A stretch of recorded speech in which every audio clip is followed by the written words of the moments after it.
nice shirt you got there, Chris. Hey, yeah, look at that. It actually fits the frame too. Good, I don't need to adjust my camera any.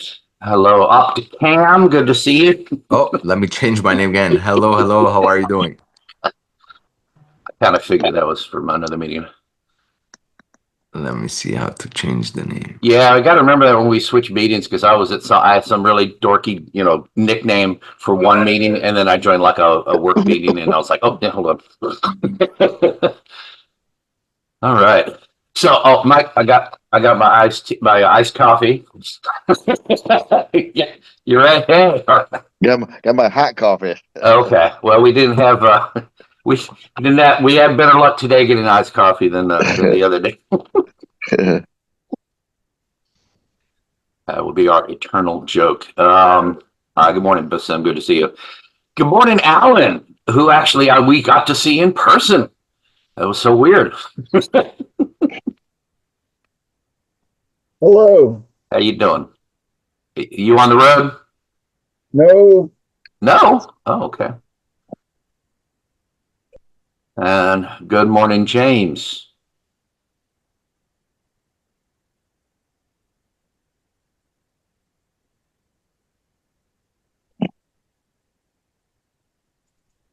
Hey, and he's back. See, that's a proper library. We got competing libraries here. Although yours is real. Mine's been burned down.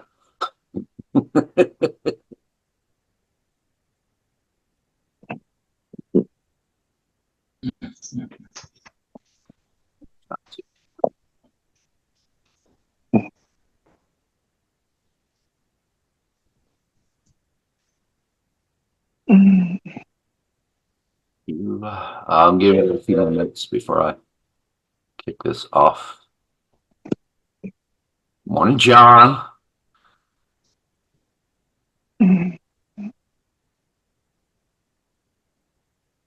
Ooh, better. Now you're so small. Hey. Good morning. Lost in the forest there with It's the Aurora Borealis. Yeah, Aurora. that's very cool. There was an Aurora Avenue still is. There's an Aurora Avenue in Seattle. It's like the main drag runs north and south.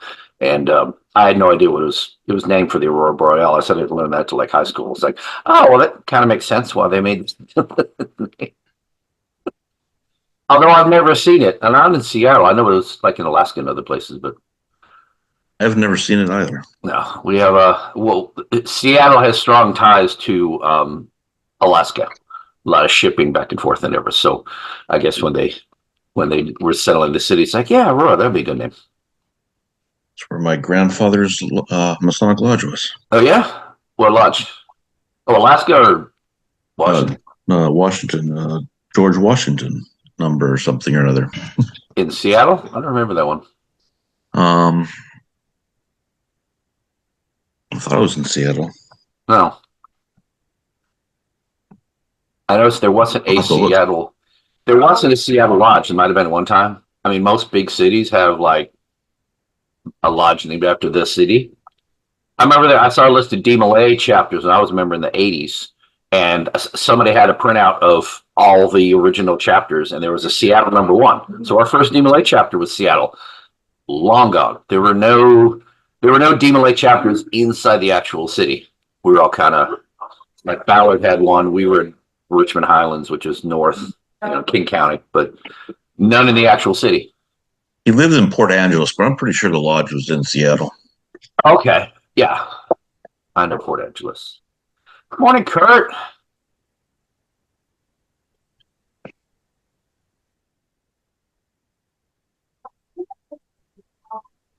Morning. How are you doing?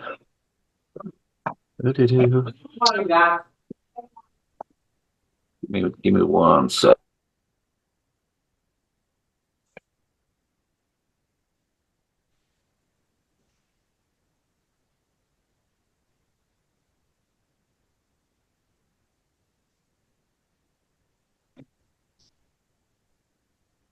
Make sure my background noise keeps down.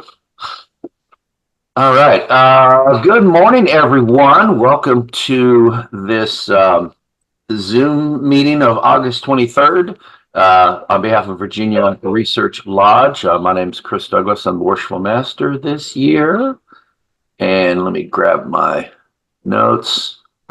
Most everybody here is already in Facebook and whatever, but if you look in the chat, I have some links. We have our Facebook group. If you're not a member of our Facebook group, please join.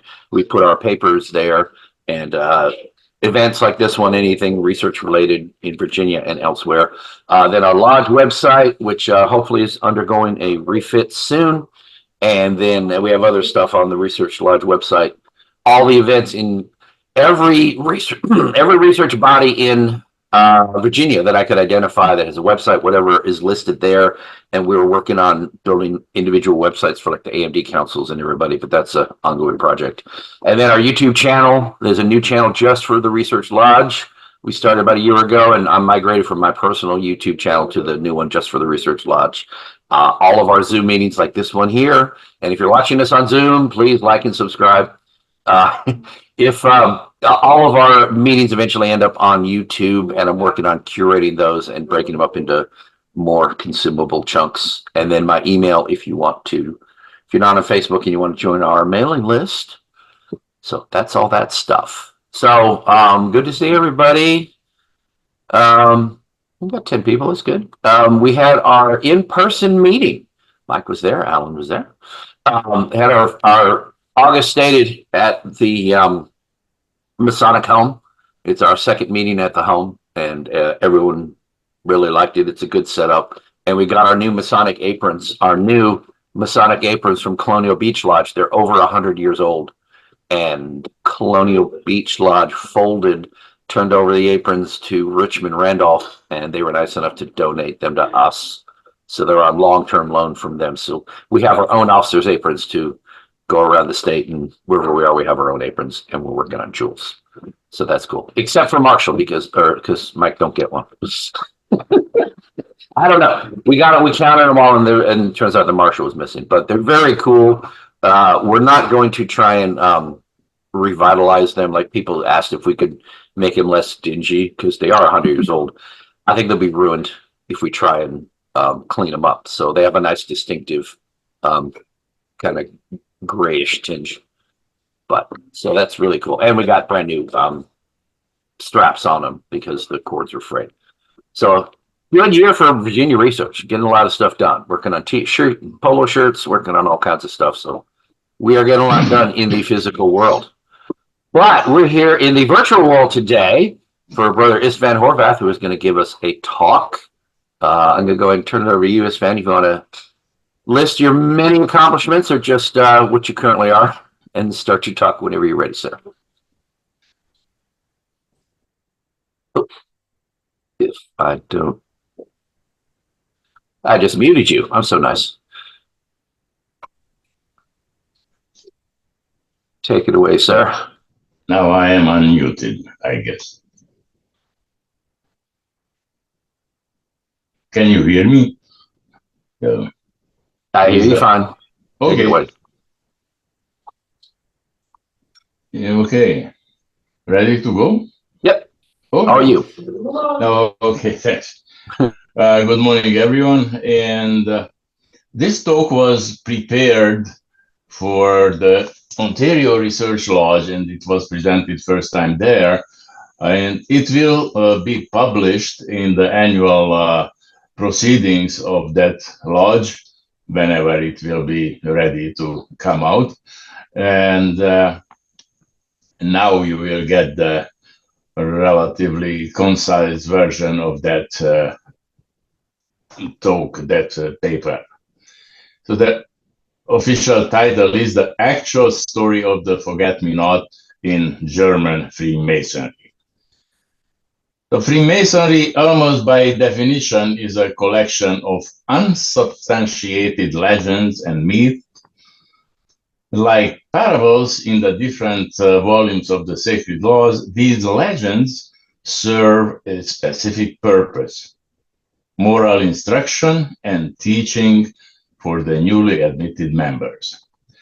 Some of those legends, and I would remind you that in Latin, legenda meant to be read. So that legends are clearly perceived as fictional stories by most of the craftsmen, fiction and non-fiction. Obviously, the history and origin of the craft and the history of the actual Masonic bodies in a certain jurisdiction shouldn't be left to be treated as matters of opinion. Factual history is not a matter of personal opinions. Admittedly, the interpretation of historical events can be, and often is, a subject of contentious arguments and heated debates, but that's a totally different topic. The present paper's aim is to clarify the historical facts regarding the events that led to the creation of the myth of the little blue flower, the forget-me-not, in the history of German Freemasonry. Now, I would like to give you some background about the German Freemasonry because most North American Masons imagine the pre-war and even the present German Masonry as a homogeneous body, as it is the case with the jurisdictions in our states and provinces in Canada, or in most countries, meaning one jurisdiction, one Grand Lodge. This strict territorialism is generally known in the Masonic literature as the American doctrine. However, Freemasonry in the German lands developed in different ways. The use of the term German lands is intentional. Before the formation of the unified Germany, the first German Empire, Reich, the First Reich, the territory was occupied by many, probably too many small entities, duchies, counties, kingdoms, elector principalities, and so on. But even today, Germany is a federal state made up of federal republic lands. They call it Bundesländer in Germany, and they have 16 of them. The first unification was in 1866. The region then called Prussia, with P at the beginning, Prussia being the leading force behind it. From a Masonic point of view, the Prussian kingdom is important because during its existence, since 1700 till 1918, it was the territory where the first lodges were constituted on German lands. The first recognized Grand Lodge was the Grand National Mother Lodge to 3 globes, or in German Große Nationalmutterloge zu den 3 Weltkugeln. And it happened in 1744. By the end of the 1750s, many lodges emerged calling themselves provincial or grand or mother lodges in Hamburg, Frankfurt, Upper Saxony, and many other places. Sorry.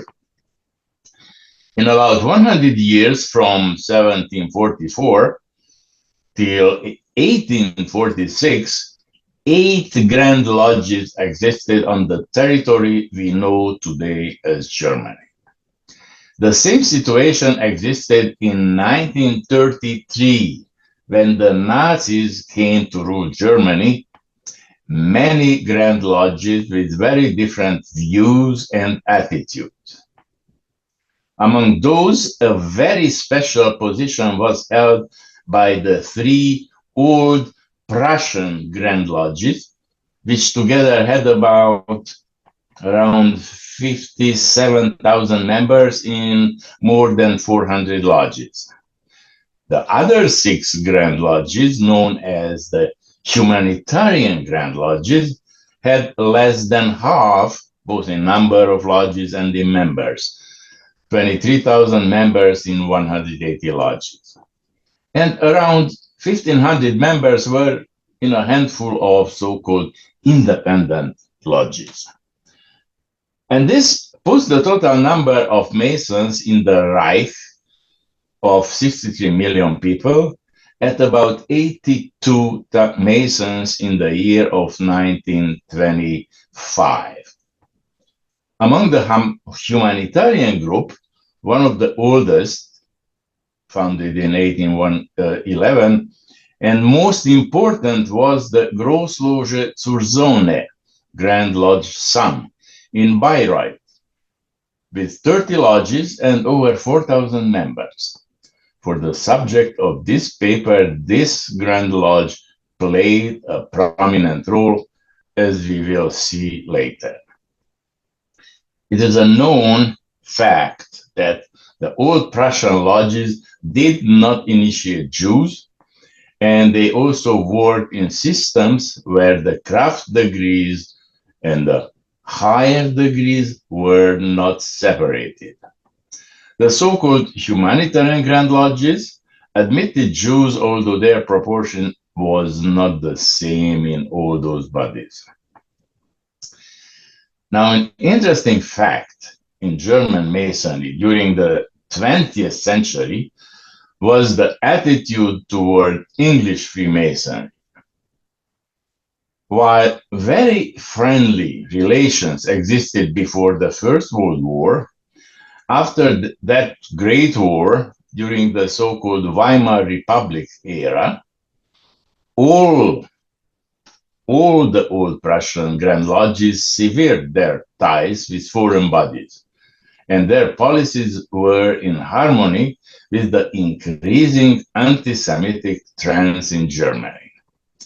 It should be noted that in almost all countries of the former Central Powers, practically the ones that lost the Great War, there was a prevalent tendency to find a scapegoat for the losses, loss of territories, loss of population, and humiliating peace conditions imposed by the imperialistic British and French governments. In these narratives, on the side of those that lost the war, beside the designers of the humiliating peace treaty of Versailles, Jewish Freemasonry occupied a central position as culprits. The language used also shows strange peculiarities. Jewish, Freemason, Bolshevik, godless, and the later addition of liberal became frequent curse words in societies increasingly moving towards the right extremism. As a side note, even in the present days in Eastern Europe, this kind of charges toward Freemasonry are very often in official politics and especially in the right-wing press, media. Let's get back to the old Prussian lodges, and most of their members, and even some members of the few less dogmatic humanitarian lodges, did not find the central elements of the Nazi ideology to be contradictory to their Masonic beliefs. Instead, they found the ideology to be rather complementary to their own understanding of Freemasonry. Before, and I emphasize, before the Nazis came to power, the president of the Verein Deutscher Freimaurer, which means German Freemason Association, Dietrich Bischoff, even suggested an inspiration of the Third Reich based on or through Masonic idealism. So let's have a brief overview what happened when the NSDAP, which is national abbreviation of National Socialist German Workers' Party, that was the official name of the Nazi party, came to power in 1933. Historical remembrance could turn out to be deceptive. Nowadays, we often imagine and describe these events as if the good old Masons, the good guys, were all against the Nazis, being the bad guys, persecuted them, locked them up in the lagers, concentration camps, killed them, and so on. Each previous statement can be proven true. The devil is in the details. The details of the 2 years between the Nazi election victory in 1933 and the official formal ban of Freemasonry in the Third Reich in 1935. So we are talking about 2 years here. The actions of the Masonic Grand Lodges can be rightly categorized as a typical example of what is called anticipatory obedience. Anticipatory obedience, trying to outsmart the pending condemnation and eventual ban. With the exception of a few small bodies, here is what happened. They changed the centuries-old names of the Freemasons Grand Lodges into more patriotically sounding names, removing every quote-unquote Masonic reference. For example, the Große Nationalmutterloge zu den drei Weltkugeln, remember it's called Grand National Mother Lodge, the Three Globes, became now National Christian Order, Friedrich the Great. Or the Großloge zur Sonne from Bayreuth, which was mentioned earlier, changed its name to Gesellschaft für Kultur und Wissen, Society for Culture and Knowledge.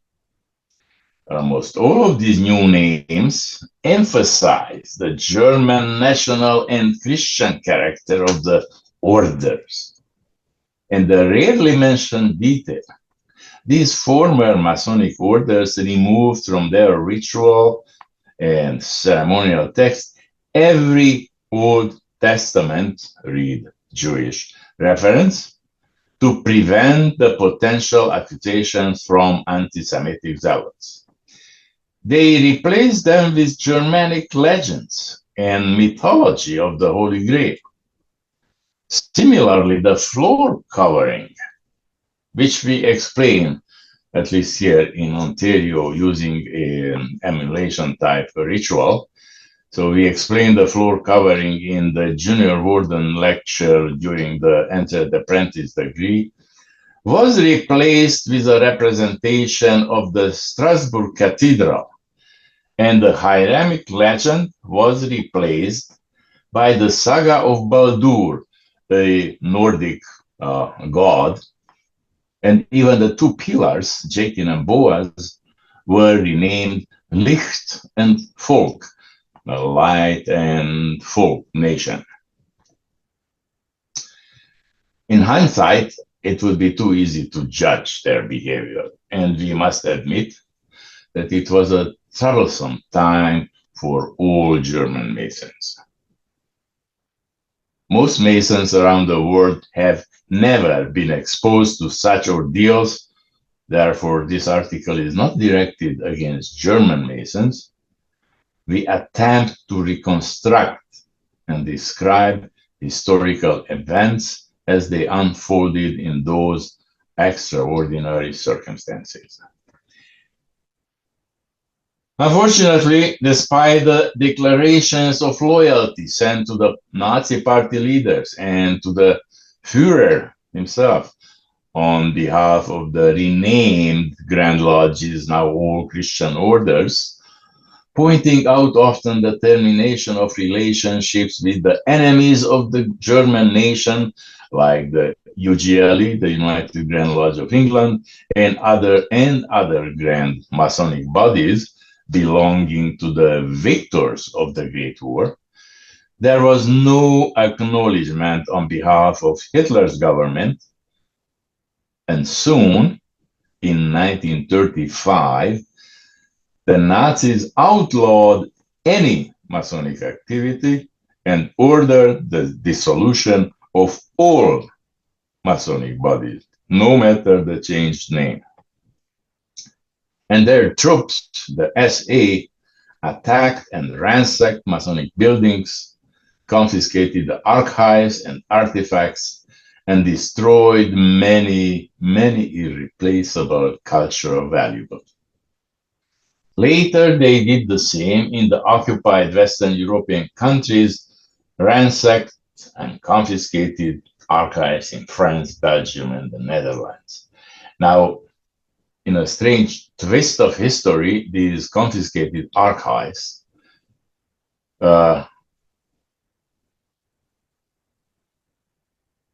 when the Soviet Army, the Soviet Red Army, occupied Germany, they seized the documents and took them to Moscow and kept them in a secret archive for decades. Only after the collapse of the Soviet Union during the 1990s was their existence and location disclosed. Part of them was returned to the Masonic bodies in Netherlands, France, Belgium, but then the process stopped. Now, back to the little blue flower. Now that we have this historical context, we shall follow the story of the appearance of this level pin in Germany. We have to go back to the 1920s. The Großlodge zur Sonne, that Grand Lodge of the Sun in Bayreuth, and Bayreuth should be a familiar name for music lovers. They have the annual Wagner Festival in that place. So in that Grand Lodge in Bayreuth in 1926, commissioned a forget-me-not pin to be given to all delegates of their annual general meeting, as they did for every yearly meeting. It was just one of the many pins, like we often receive while visiting lodges and grand lodges. Nothing special about it. The pin was manufactured in a factory in Zülb, a small town near Bayreuth. It is also worth noting, well, we have to emphasize, that those brothers in Bayreuth never intended to replace the square and compasses with this little blue flower. 8 years later, in 1934, we are already 1 year after the Nazis came to power. So in that year, in 1934, Nazis started promoting the so-called Winterhilfswerk, which was a street collection to raise money, allegedly for charity to assist needy poor people in winter, but in fact, the funds were used to finance rearmament. Each year, there was a different pin or badge given to those that donated money. Germans wore these pins during the weeks of the winter help action. That's what the German word means, winter help action. So they wore those pins to identify those who had already donated. In other words, their pins were used as a form of receipt, if you wish, for the so-called voluntary donations to this charity. making the wearing of these pins highly advisable, especially as they were changed every year. Because wearing it, you demonstrate to the party that they contributed.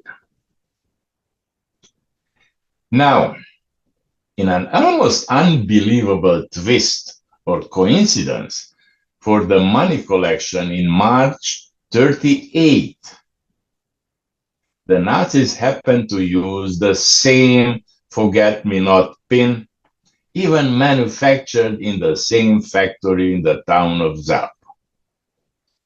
Maybe some people remember the 1926 annual meeting pin, if they were Masons, although every Masonic body had already been outlawed for the previous 3 years. Don't forget this detail. However, it is very unlikely, some say out of question, that such a pin would have been worn after the March 1938 fundraising event. Let me spell it out clearly for those who still stick to the myth. Wearing a mark or badge which did not originate in the only party, the Nazi party, was a criminal offense under the regime. And let me add a side note, personal side note. The author of this paper might be biased or overly sensitive to this issue, but based on his experience of being arrested, harassed, and under permanent observation by officers of the Securitate, which was the famous Romanian secret state police of Ceausescu's regime. So this author finds this idea propagated by North American Masons that under such a regime, with totalitarian control of all the thinking men, all those that might pose a threat to the system, anybody could go around in a town wearing a pin, a visible pin, which purportedly was to replace the square and compasses to show their belonging to a Masonic lodge. This is a very naive idea, and if we need a harsher word, it is an insane idea of what was happening in a totalitarian dictatorship in a regime that controlled every aspect of people's life, even their private lives. It is unbelievable that the urban legend can survive, and it is spread by otherwise very knowledgeable and intelligent men. Now, I would like to illustrate the absurdity of such a possibility by relating a very interesting historical parallel. In Budapest, Hungary, where I was made Mason, there was a famous building where the right-wing interwar regime of 40 had the headquarters of its secret police. When the Second World War was over, there was a short-lived hope for a new democratic system, but soon after, under the pressure from Moscow, in the Eastern European bloc, a communist regime was established everywhere, which regime, of course, created its own very Cheka or KGB type of secret police for fighting the enemies of the state. The headquarters of that institution, so the headquarters was in the exact same building where the previous fascist secret police had been. And of course, just like the Americans both brought over Nazi scientists from Germany to work on their projects after the war, the communist regimes took over not only the methods, but also the experts who practiced those methods. In other words, some elements whose professional knowledge they found useful in combating their real or imaginary elements. So I lived under such a regime, and it would be inconceivable to wear any kind of pin publicly, which would allude to being a member of an outlawed secret society, knowing that the police organization had eyes and ears everywhere. That was the situation then, and that is the situation in every authoritarian, totalitarian regime, be it on the left or the right of the spectrum. Therefore, the existence of a secret lodges of Masons that would proudly march around on the streets with a level pin showing they are Masons is an idiotic idea. There is no better word. So how did we get this legend? After the war, German Freemasonry fell in a collective amnesia. By the end of 1940s, the lodges and grand lodges began to reorganize themselves. Some say there was a secret agreement never to mention Masonic events which happened during the 1920s and up to 1935, when the general ban happened.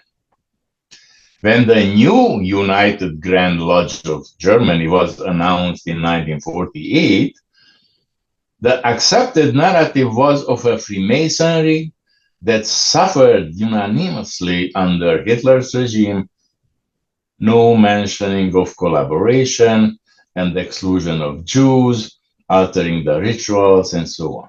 None. Similarly, there was no mention of the symbolic Grand Lodge of Germany, a body considered irregular by the old Grand Lodges, but the only one which openly resisted Hitler. The only one. So the amnesia continued. Now there was a guy, his name is Theodor Vogel. He was made a Mason in the 20s, and in 1948 was elected Grand Master of the Grand Lodge of the Sun in Bayreuth, again that Grand Lodge. He was also quite successful in trying to unite the pre-war Grand Lodges. Thus, he became the first Grand Master of the United Grand Lodge of Germany in the same year, 48. Not all pre-war grand bodies joined this Grand Lodge, but by today, all of them did. So this year of 1948 seems to be a crucial one in the birth of the legend. During this year, Grandmaster Vogel installed a new lodge where? In Zelb. You remember that name of the small town with the factory. And he, the Grandmaster, remembered the story of the pin. Miraculously, both the factory and the mold still existed. So he ordered a great number of pins. Vogel then started to distribute them as a token of friendship during his visits abroad, especially in the United States of America. That's how the humble little flower started to be regarded as a German Masonic symbol. Alan Bernheim, the well-known Masonic researcher who was honored with many distinctions and awards worldwide, published a very detailed account of another side of the story, as his subtitle says.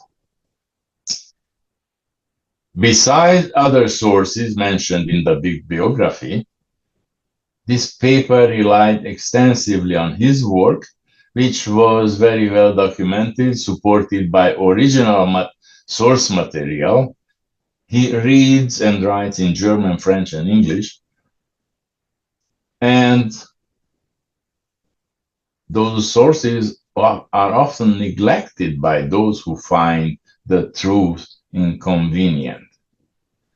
Most importantly, it has never been refuted by any historian what he wrote. So if one follows the timeline of the post-war events, it becomes clear that the German Masons did not say expressly that the pin had been used in the Nazi era as a substitute for the square and compasses. However, by conjecture, aided by this token of friendship in a well-executed PR, public relation action, by their first Grandmaster, Anglo-American Masonry took the bait. And then they were reluctant to admit it or to let it go. The first in-depth analysis of Freemasonry in Germany during the Nazi era was presented as a paper in the Quator Coronati Lodge in London in a session in 1973. But curiously, the UGLE, United Grand Lodge of England, did not allow it to be published until 9 years later, till 1982. And even in the late 90s, many distinguished North American authors, for example, Alan E. Roberts, tried to maintain, at least partially, the myth of the forget-me-not as a pin worn during the Nazi years as a subversive emblem of Freemasons. It is interesting to notice that almost every author maintaining the myth was relying on secondary or tertiary sources.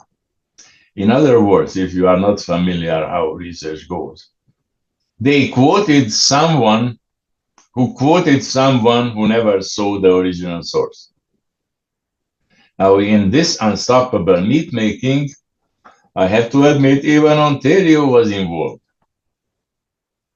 Allegedly, there was a paper presented to the Grand Chapter of Royal Lodge Masons in 1973 by a visitor, a certain Günther Gall, which was cited later in a pamphlet that was widely circulated. From here, it should be familiar to everyone how it works. An old past master tells the story in a lodge, later it is repeated by someone in attendance, but on a different occasion, and so on. And in the internet era, the story started to infect many Masonic websites, lodges, grand lodges, and other bodies publishing it on their web pages. Even after it started to become more and more obvious that the story had little to do with reality, many Masons felt badly about abandoning this heartwarming and inspiring urban legend. It was labeled like that in a discussion the author had with a past Grandmaster in a US jurisdiction. Let me conclude with a verbatim quote from Brother Bernheim. Nobody ever said seriously, I have just invented a tradition.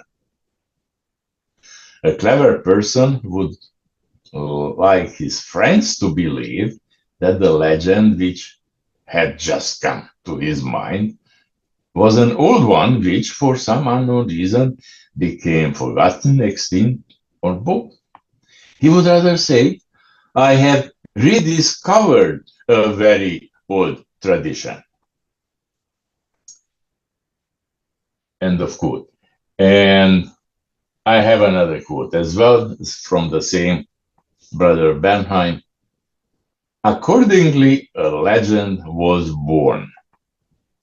Not the legend of the forget-me-not, but that of a German Freemasonry too weak to resist, banned as soon as Hitler became Chancellor of the Reich, wearing a badge on the streets and, of all things, in concentration camps. That legend was likely born as the result of an unconscious effort to inhibit the past as well as a conscious maneuver.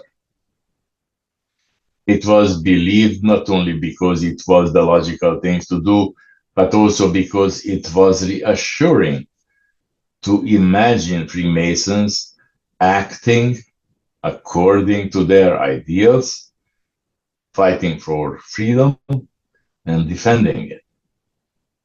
End of quote. Not much is left to add.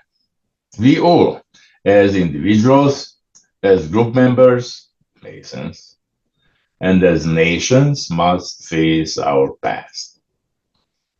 Even the moments we cannot be proud of, because the truth is liberating. Thank you for your attention.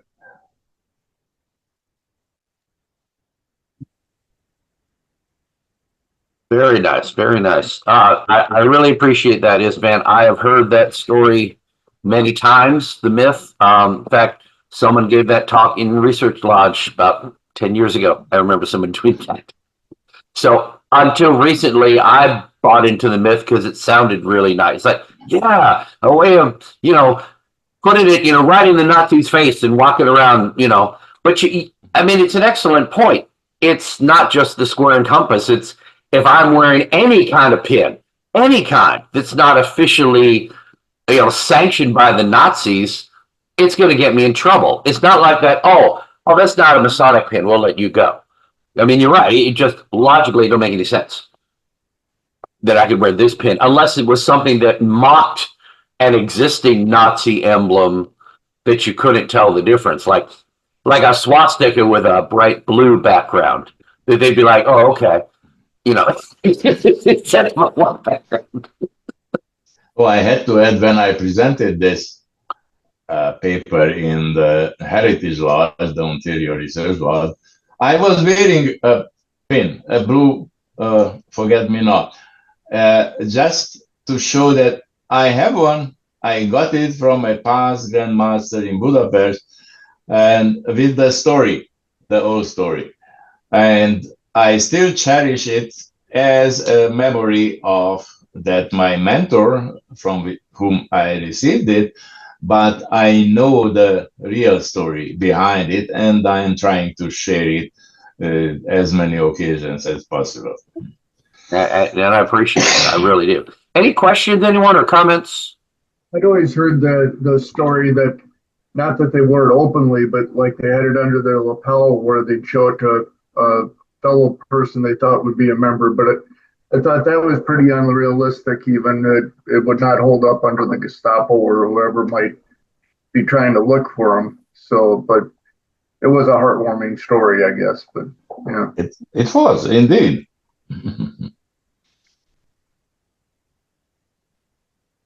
Other comments?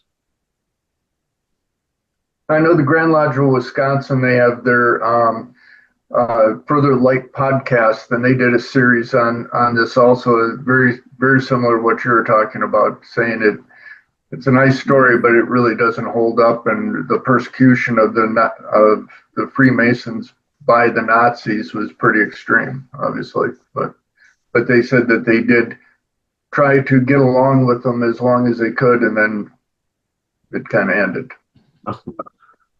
I remember one of our grandmasters, I don't know, at least 5 more years ago. I can't remember which one it was, but I think the grandmaster, there's a kind of a growing custom where the first lady of the Grand Lodge, or the wife of the grandmaster, has her own pin that she'll give out to ladies or what have you, and the grandmaster had the forget-me-not, I think, as part of his official pin, and his wife had it in her pin as well. So it's still around. It's still very popular. It's a very popular story. But I remember that.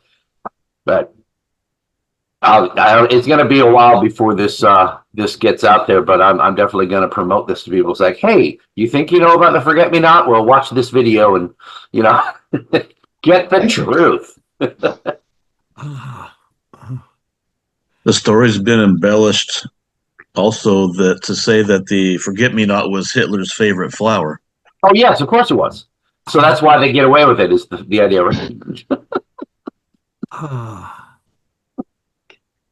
It's interesting, this, and I want to point out that you mentioned like the Nazis were infamous for rounding up art and sacred relics, and it's like every chance they got, they would just take and just collect all of this tremendous art and wealth throughout all their occupied territory. They just rounded up, and they had it. I don't know how much of it was necessarily sold. They basically had it. So they amassed the wealth. I don't know they ever had to sell any of it off, but I guess the intent was all of these riches would fund the party for as long as they needed. And then as soon as the war is over and the Soviets came in and occupied Eastern Europe, well, they just went and took all of it. They took it themselves. And we still haven't gotten all the Masonic records. They haven't gotten back to like Germany. They got back to some other countries, you say, but they stopped restoring Yes. those records. Actually, you can read more details in Margaret Jacobs' book about Freemasonry, because she mentions that she visited those archives where they got back many papers in the 90s from the Russian archives. Basically, when the Red Army came like a like a tank forward till Berlin, and everything what was later Eastern Germany, Poland, and all the occupied Eastern European territories, the Germans kept treasures like artwork and also archives that they confiscated from different places like the German and French and Dutch Masonic archive. They kept somewhere in Eastern Germany, Poland, in that area, and that's where the Russians found it, and they took it like everything what was documents and archives in the secret archives of the KGB, KGB as they call it in Russian, and which is the abbreviation of State Security Committee, Комитет государственной безопасности. And they kept there and they were quiet about it. They never mentioned until the beginning of 90s when Russia was negotiating some favors with Western Europe, the EU at that time. That's how, in order to gain some favors, they said, oh, by the way, we have here a lot of old Masonic archives. If you want, you can.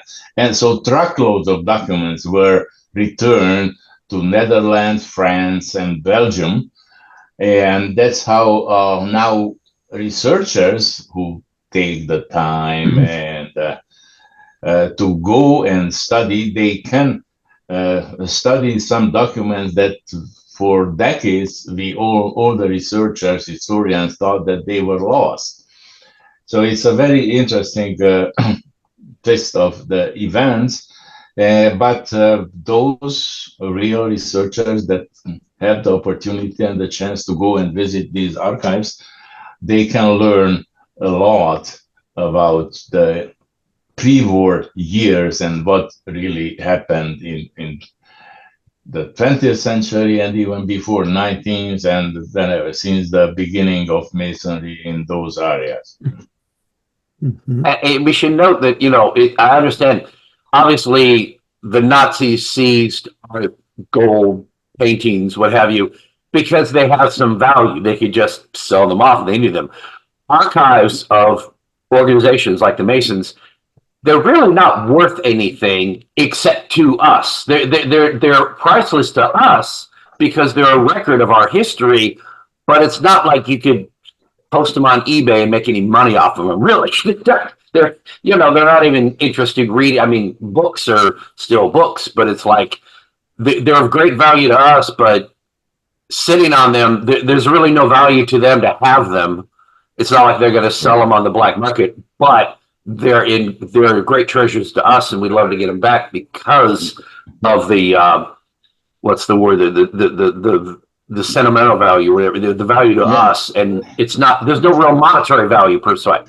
But there is another, there is another twist here, that in many of these occupied lands are in France, but also in Germany and in Belgium, other places, the Nazis used all the artifacts that they seized and took from these Masonic halls. They used to organize anti-Masonic exhibitions.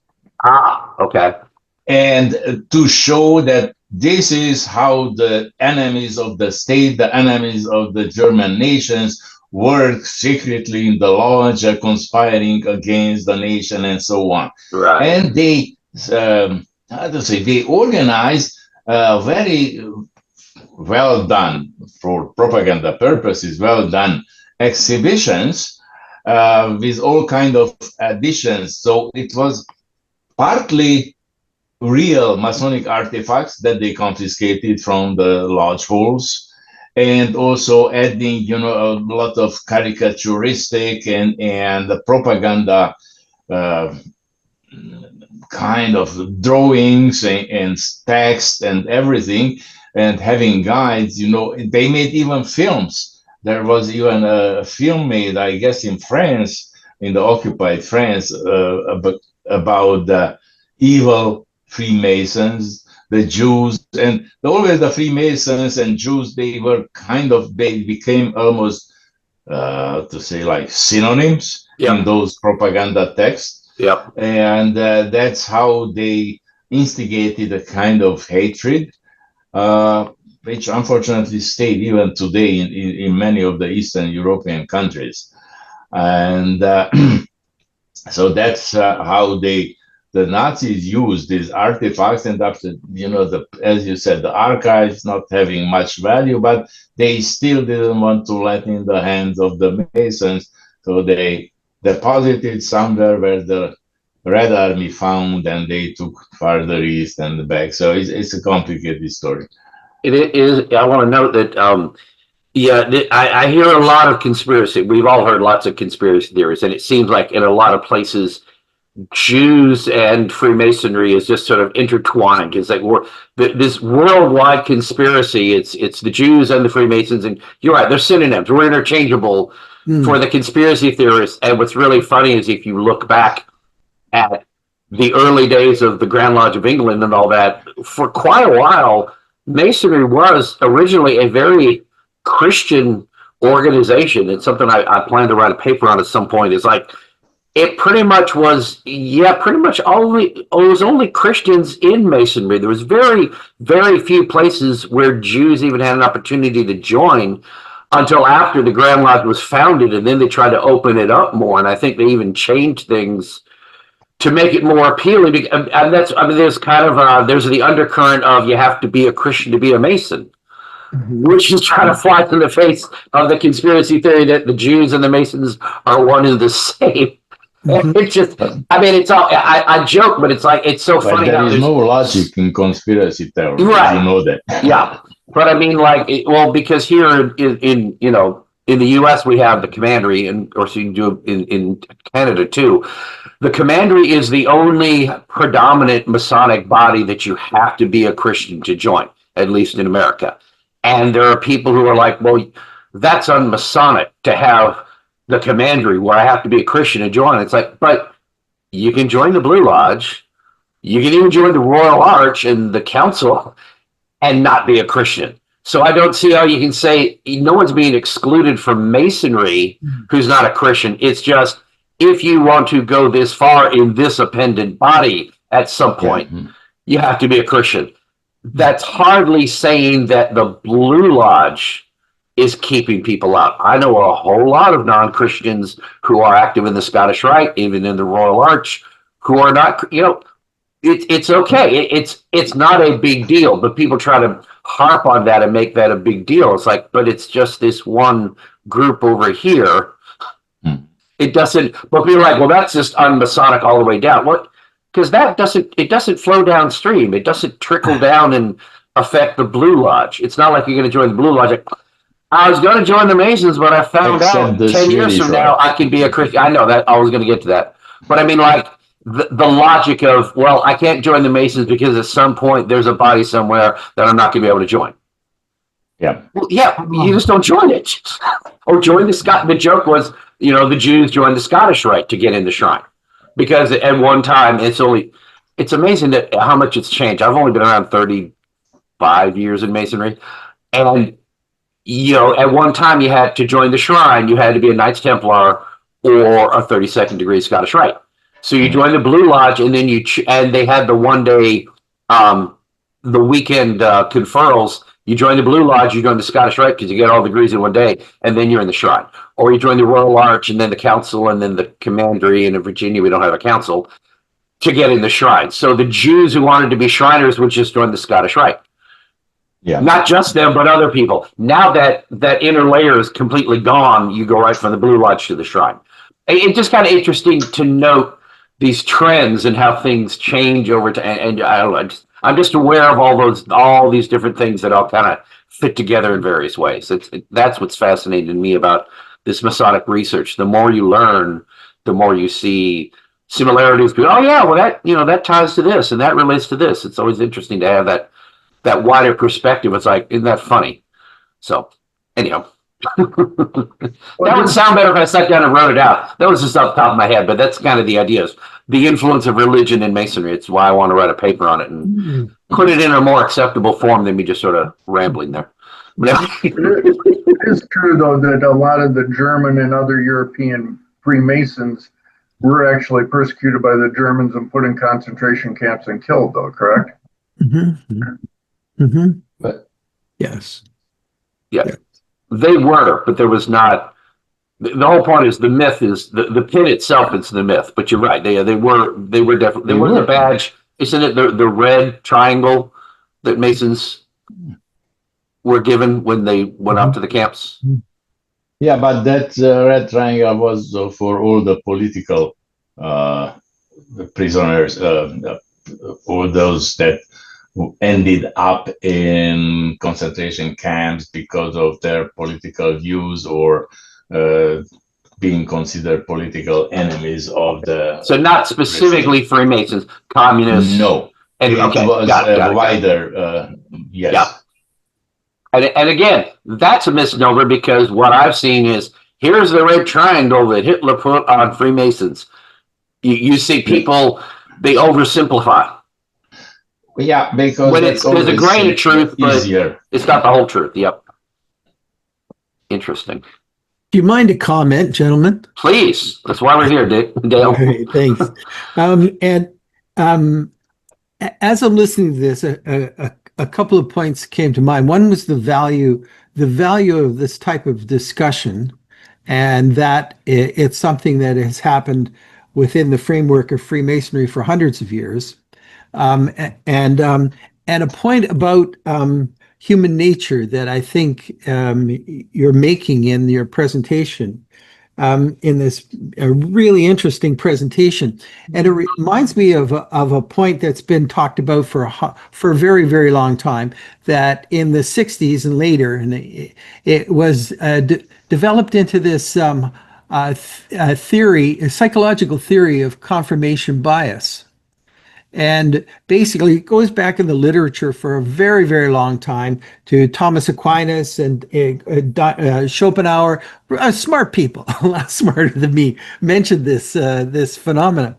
And the idea is that we would rather, the claim was it's a human tendency that we would rather select, given a choice, we would rather select something that makes us look good than select something that is the truth. And of course, I completely disagree with that, but I think it's true myself. And if that's the case, then in my mind, I began to look at how long this idea has been discussed and realized, and then how much difference it has or hasn't made in the world that I live in. And I began to think that that even if it raises a question in my mind, it seems to link what I'm doing and what human beings are doing in general with the way that we handle our own history and our own beliefs. And my question to you is, this kind of conversation brings it together. We get to look at history. Some interesting things are happening in the 20s and 30s and 40s with the passage of time. So it's not quite as emotionally intense. We can be, I think, more objective. And we're beginning to realize different conclusions. And now here we are talking about it. So we're drawing insight from that the history that Istvan is explaining to us. Now, isn't this then very simply the benefit of Freemasonry just generally, that we examine a history, we examine things more factually and objectively, and then we're able to either draw our own conclusions. I can either draw, which, according to all of you who have allowed me to become a Freemason, teaches me that this is an adventure in discovering the truth, the reality of what's going on in life, and trying to make myself a better human being. Then the inclination simply is that the discussion that I'm hearing today is in some way adding to a deeper change. Whether I acknowledge it, whether it makes me feel good or makes me look good, or it is the truth, but doesn't that seem to be a connection that what you're doing here is for those who are inclined, adding a more profound connection about culture and about us as Masons globally.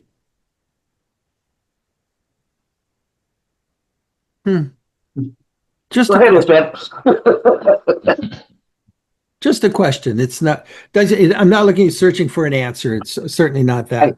I just find it interesting. Masonry provides that. Believe me, I've had a lot of discussions with people, and sometimes in my own head, about what exactly Masonry is and what we're supposed to be doing with it. And I just know all along it's this is why I'm drawn to the education and the esoteric stuff and the research lodges. There's more to it than just showing up and having a bunch of buddies you can hang out with, and that's great. Fraternizing is wonderful. Spending brotherly love and affection is wonderful, to hang out with your brothers and all that.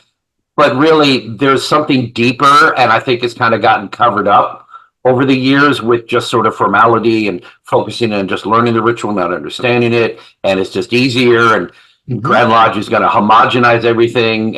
There's so many forces at work to kind of cover over what Masonry is. I personally wonder, is it an intentional plan out there of, well, here's the surface level of what the degrees mean, because most men can't understand it, but you can relate to the simple terms we're using with the tools and everything, and you can live your life and be a Mason and not really dig deeper, but you're happy and you got the basic idea and you try to be a good person and give charity. And then below, here's the deeper meaning, and we're intentionally trying to hide it, so only the true seekers are going to get to the real knowledge and what Masonry is about. It just occurred to me that maybe we're not intentionally doing it. We just sort of lay it over with all of this easy to understand stuff, and without even trying, we obscure the truth because we're not spending enough time talking about it. So it's an unintentional effort to build this level. The whole meaning of esoteric is knowledge that's not in plain sight. I can show you your symbols. Here's what they mean, and you can live with that introductory level understanding and be happy, or you can dig deeper and see what it really means. And I think those of us who are researchers are digging deeper to see what it really means. it just kind of hit me as like, maybe we're not doing it on purpose, but unintentionally we're piling more silt, more sand on top of it over and over the years until a lot of us never even bother to dig down because there's so much sand. So I think Masonry is supposed to be about getting together and digging into deeper truths and understanding them in a forum where, you know, for example, I'm a Christian, Istvan's a Jew. I'm a Republican, Mike's a Democrat. I'm this, you're that. But we're all brothers, and we come together and we set aside the differences, and we can objectively talk about things in a safe environment where no one's going to be criticized, or we're not going to be, you know, partisan about anything. We're all just here seeking the same thing. Therefore, we're all going to get to it. We're going to explore it together in a safe environment where no one's going to be stepped on and no one's going to be marginalized. We're all going to feel, we're all here as brothers. We're concentrated on what brings us together, not what might separate us. So we create that space where we can debate things and learn and change our understanding over time, and not just be a simple, I'm right, you're wrong. And maybe that's kind of what we're supposed to be doing. And this is all off the top of my head. I'm just sort of doing stream of consciousness right now. But really, I think that might be a lot of what it is, Dale. Is like, we create an environment to have a sacred space. And that lets us discuss this stuff dispassionately and learn from it. And it's not to prove a point, and it's not to say, you know, we Christians are right and you're wrong. We conservatives are right, you liberals are wrong. Whatever. It's, you know, it's to give everybody an opportunity to participate safely and talk about it intellectually, leaving the emotion out of it, leaving the partisanship in the outside world out of it. But we're all coming together as brothers to talk about it. So maybe that's what we're supposed to be doing, and maybe we have to just keep rediscovering it because we keep papering it over. Huh. What do you think? I don't know. Excellent. I should go write that down. You should. You should. I think that covers a lot of ground, especially these days when where we are, the narrative seems to have shifted from once upon a time. We had a different status in our communities, and I think the comments that you're making have been glossed over. I think that the idea that you're talking about, it's not simply a membership. It's a membership that comes with certain ideas, certain qualifiers, certain commitments, and I think it's you're being very kind, saying it's a stream of conscience, but I think you're tipping into something that has been demonstrated in the craft a lot when we look back at a history, of course, and as you're hinting that we may have simply forgotten it, the value of these ideas day by day, and particularly the appeal for a lot of men like us that are around us that don't know that these ideas exist. I think you're bang on. Well, I try not to. Well, I rarely get embarrassed, but I'm a little embarrassed in that I'm spilling out these ideas to you all. If you look at these, if you watch the Zoom meetings, and if you're watching us on YouTube, please like and subscribe.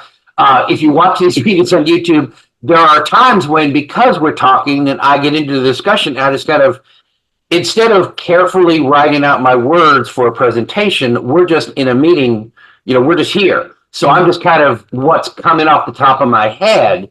It's not well formulated. It may not be clear to you all or even to me, but I feel like I need to get it out there. Mm-hmm. And then I need to go back and watch what I said. It's like, oh, okay, I see where I was going with it, and then put it in a more understandable form. So it's not just me sort of running off at the mouth, but it's like, I keep having ideas in these Zoom meetings, just having these meetings. Dale, I've been doing them for 5 years now. And every time I get struck by something and I'm like, yes, this is cool. We're all here. You got 12 of us got together today from all over the country, all over the world to hear one guy give a talk. And that's wonderful. But it's like the fact that we're able to come together and do this, in and of itself, what we're doing is great. And people are always saying, thank you for doing this, for making this available. But my mind is always thinking there's something deeper I'm supposed to be doing. Mhm. And I haven't put my finger on what it is. I just know I'm on the edge of something and I haven't really fully understood it yet. So by kind of spilling my guts like this, talking to you all, hopefully I go back, rewatch it and say, okay, I see where I was going. Think more about it, formulate it better, put it in a written context more understandable and kind of concise and move forward with it. I still don't know. I don't know where I'm supposed to be taking this. I just know I'm supposed to be taking it somewhere where some of you will be like, hey, this is great. We get together on a Saturday. We hear a paper. It's just like going in lodge and it's relaxed and we're having fun. And that may be it. But it's like part of me is like, that's not good enough. You know what I mean? And my mind is saying, no, you're almost there. Keep digging. So that's kind of why I feel free to just like, I'm just going to spill it out here. Y'all may listen to me. Y'all may ignore me. I don't care. But I'm getting it out there. And then I want to go back later and refine it because it's the start of an idea, not a fully formed conclusion. I'm just sort of getting these. It's sort of like this is a rough draft for me of a paper I'm going to write later, if that makes sense. It may. I think. I'll just leave you with this. I think that if listening to you say that, if you were hinting that you should apologize for the free flow, I think that would be. I would challenge you on that because this is a Virginia Research Lodge, isn't it? Yes. And the key to research is creativity.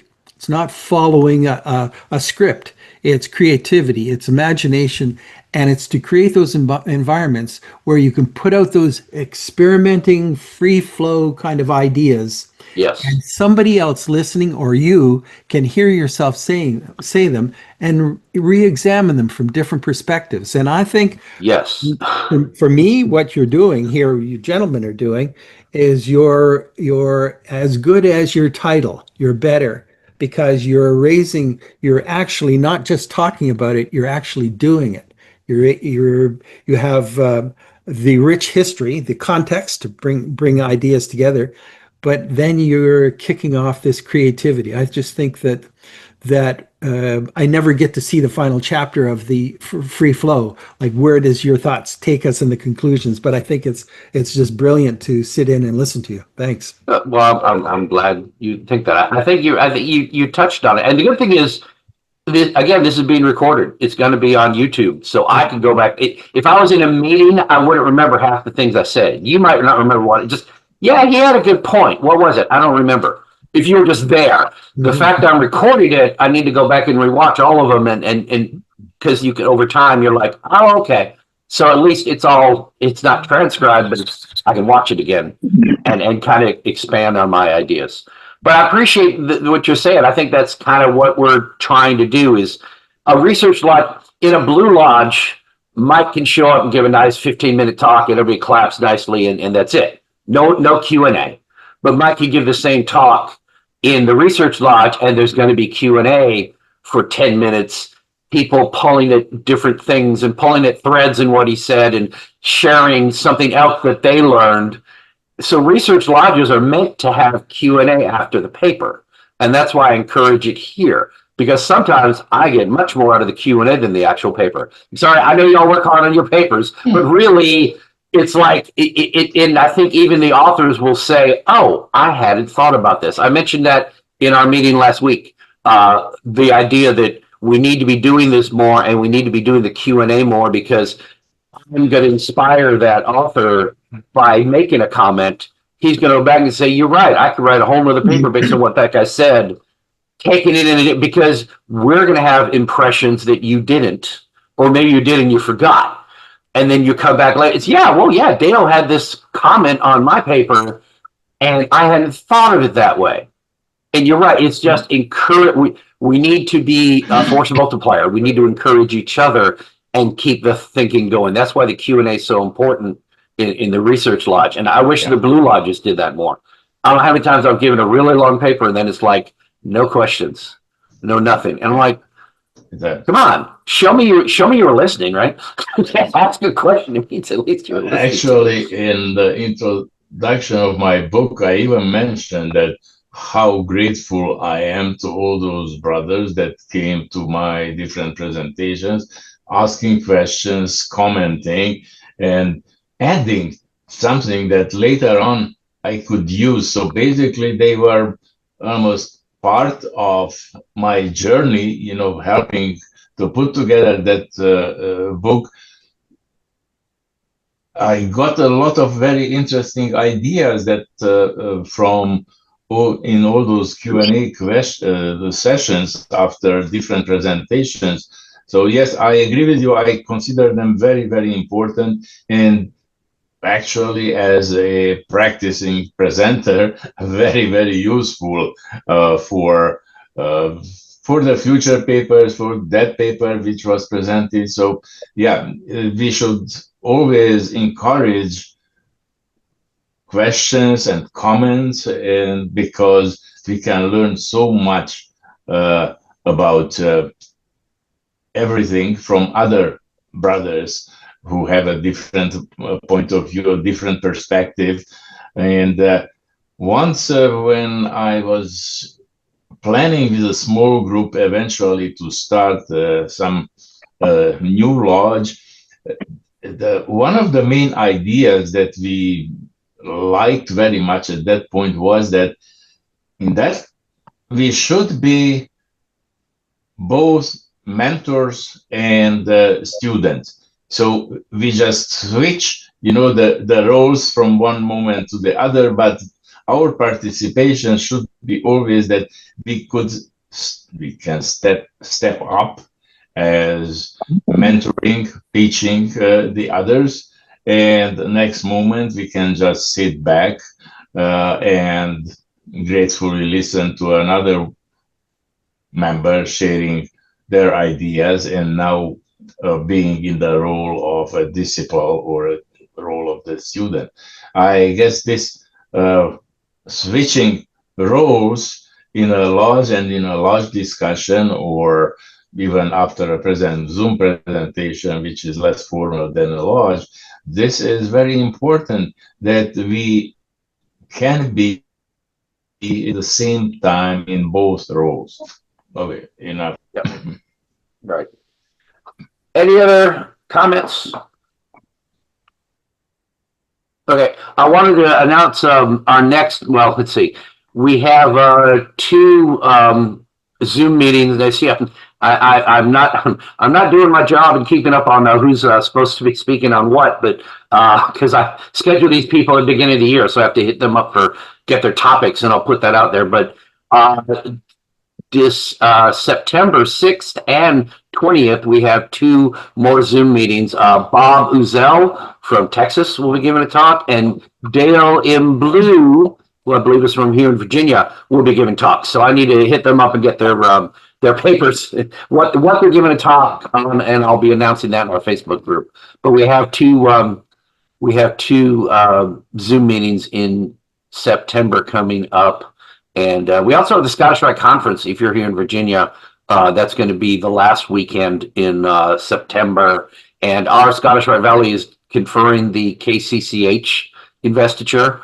And I'm also giving a talk. I'll be speaking for the first time at a Scottish Rite Conference, which would be cool. I wrote a paper based on the KCCH on my line as Grand Order, talking about the globe celestial and the globe terrestrial. And I wanted to go dig into that and like, what am I really saying in my part here? And that turned into a nice long presentation on the celestial hierarchy, which is, I'm excited to be giving that. And that's the end of September this year. That's going to be in Norfolk this year. If anyone's in the area, we'd love to have you. But anyway, if you're watching us on YouTube, please like and subscribe. I want to thank everybody for coming out today. Istvan, I really, really appreciate that talk. And I love Dale, I appreciate your input, because it's kind of, this is what we're trying to do. We're churning up ideas, and we're like, well, what about this? What about that? And that's kind of that is what it's all about. And you're helping me to focus on, yeah, I guess I am moving in the right direction. And here's why, because I need to understand why. But we're like a salon for Masonic, researchers and thinkers. So that's kind of, I guess, we're encouraging here. So this is the poor man's Algonquin Run table of the 21st century, I guess. I don't know. All right. Anybody, anything else? I'm going to go ahead and wrap it up. It's 11:30. Very good talk. Good Q&A. Appreciate everyone being out here. Looking forward to seeing you at something soon. Okay, thank you all for coming. Y'all have a great day. Thank